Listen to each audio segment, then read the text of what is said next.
Hello. In this talk, I will speak about frailty and resilience in people living with HIV during the COVID era. And in the next 10 minutes, I would like to convince you that frailty and resilience should be evaluated in people living with HIV in order to identify most vulnerable individuals. Why are we speaking about that? Well, actually, we showed in our clinic that something wrong happened last year. We were very proud that in the previous years, we had already reached the 90-90-90 target. But actually, what we observed in the last year, it was that 14% of our cohort was lost in care. And of course, this may have been done because the clinic was not accessible because of the COVID pandemic, and lots of people missed their appointment, and presumably they also moved away. And so actually what we observed, it was a significant loss in the 90-90-90 objective that may be attributable to the COVID crisis. And what we wanted to understand, it was how to depict the most vulnerable individual and how to reach them in order to keep them in care. And so for us, whenever we speak about vulnerability, this is synonymous to frailty. And in the past, we've gained experience in measuring frailty using different tools. In this quite old paper, actually, we were able to, let us say, to compare frailty phenotype and frailty index. Of course, they showed the similar characteristics, but we somehow suggested that integrating frailty assessment in clinical practice helped us to develop intervention that were useful in order to describe. But something that is now, let us say, a hot topic is the fact that frailty is, in fact, a dynamic state. This very interesting paper by the HIV court in the Netherlands tell us that the frequency and transition between frailty states and actually can be different in people living with HIV compared to the general population. And in fact, people with HIV appear to have an increased risk of moving to fit to pre-frail, from pre-frail to frail. And actually, this meant that people living with HIV may have an increased risk of adverse outcome. Also, in this conference, we will present something similar. Actually, we used a different statistical method. Here, we use a multi-state Markov model in order to describe the process in which an individual moves through a series of states. And actually, we used it looking at the whole cohort of 1,300 individuals. But actually here, I would like to concentrate just in people above the age of 50 that actually were observed in the past 2 years. You can see that the frailty phenotype prevalence moved from 3% to 7.6% in just one single year. And actually this meant that actually a quite huge number of people that are presented in this alluvial plot that were fit turned to be pre-frail, and quite a bit of individuals that were pre-frail turned to be frail. And apparently this was associated with something that happened in the lifestyle of this individual, because we were able to identify that in the last year, compared to the past, the number of individuals that were increasing their physical activity actually reversed. We measure moderate intense physical activity using the IPAC questionnaire that allow us to measure the metabolic equivalent task.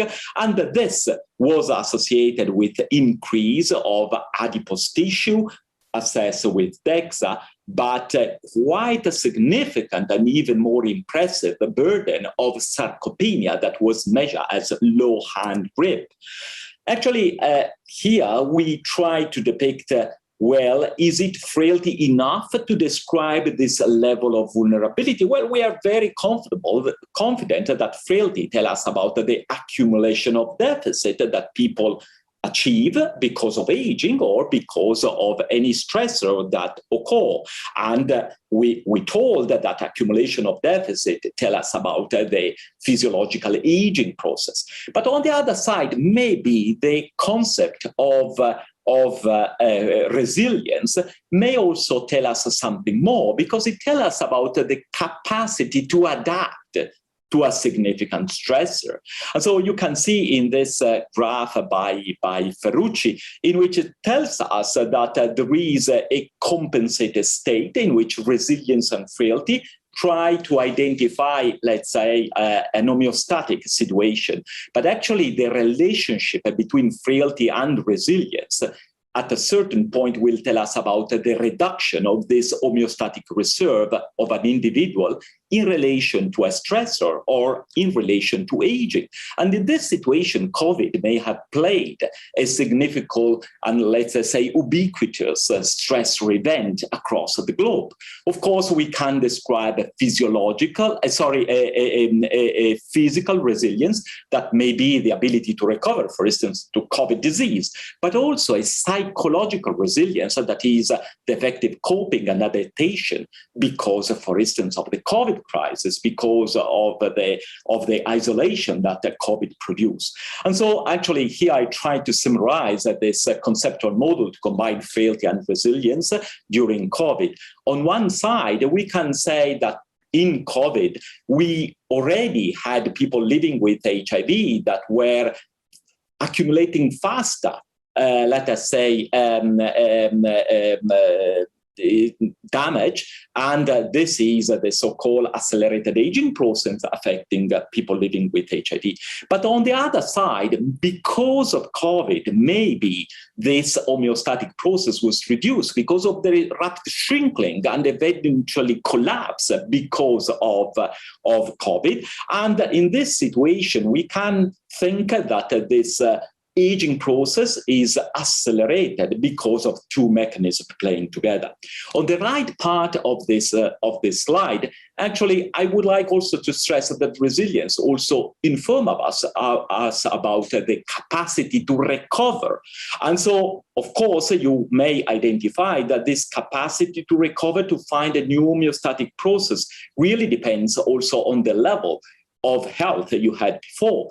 If you were, let us say, fit, the non-resilience situation may take you more time in order to reach a new homeostatic level, maybe different from what you had before, but still it's, let us say, an homeostatic process.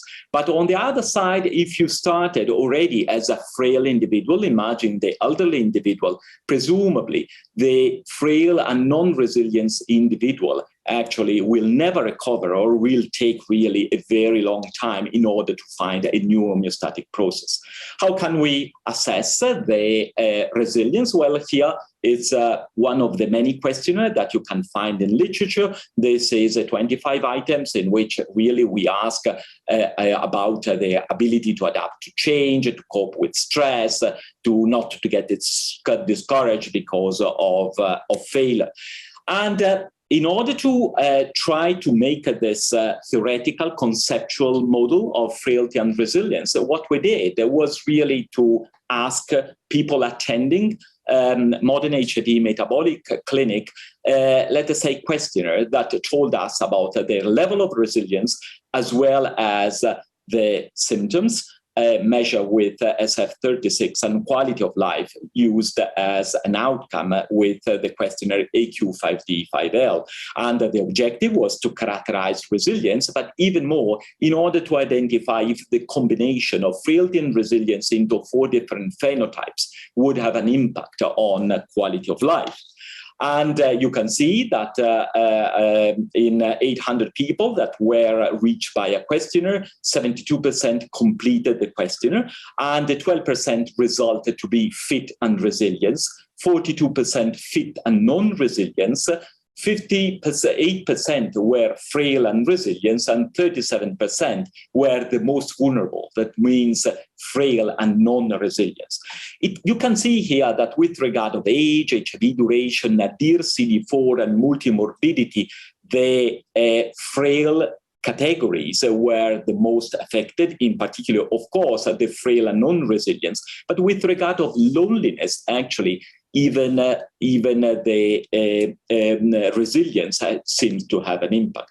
Let us go into detail. You can see here with that all the major comorbidities and multimorbidity was really driven by the frail phenotype, regardless the resilience status. On the other side, if we see the domains of SF36, actually it's very clear that the non-resilience phenotype, much more than the frail compared to fit phenotype, appear to drive the symptoms in this cohort.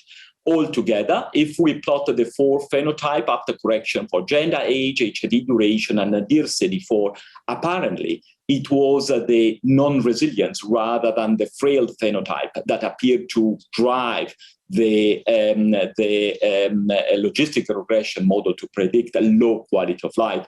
Mind you, we've chosen in this study, let us say, cutoff of 89.7%. That is described by the AQ5D guide as the reference population for Latino people in Europe, for instance. So just to summarize, I try to show you that resilience is a dynamic longitudinal transition that we need to measure, especially when adverse outcome occur, in this situation, the COVID crisis. But also I try to show you that resilience is complementary to frailty in the identification of clinical phenotype with different impact in clinical outcome, in particular health-related quality of life. And we believe that frailty and resilience should be evaluated in people living with HIV to identify vulnerable individuals in order to prioritize urgent health intervention. Thank you so much for your attention.